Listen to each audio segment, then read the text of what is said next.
Hi నమస్తే. చంద్రబాబు నాయుడు గారికి కానీ, పవన్ కళ్యాణ్ గారికి కానీ నా హృదయపూర్వక నమస్కారాలు.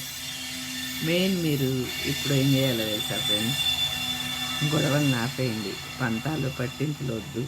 ఎవరో ఏదో అన్నారు మనం పగ తీర్చుకోవాలి, అస్సలు వద్దే వద్దు ఫ్రెండ్స్. ఎందుకో తెలుసా? ప్రేమ త్యాగాన్ని కోరిద్ది. చంద్రబాబు నాయుడు గారు మంచి మనసు, ప్రేమ గల ఆయన. పవన్ కళ్యాణ్ అంతే. నేను అనుకుంటమే కాదు, నిజం అది. అందుకే గొడవలు ఆపేయండి. ఏ గొడవలు వద్దు, ఎవరి మీద పగలు దేశాలు వద్దు. మీరు ఏదైతే చేయాలనుకొని పదవుల్లోకి వచ్చారో, దేవుణ్ణి అడిగి మీరు గెలిచారో అవి చెయ్యండి. అందరూ సంతోషిస్తారు. కావాల్సినంత మీకు తరతరాలకు పుణ్యం వస్తుంది. నేను ఇది కోరుకుంటున్నా.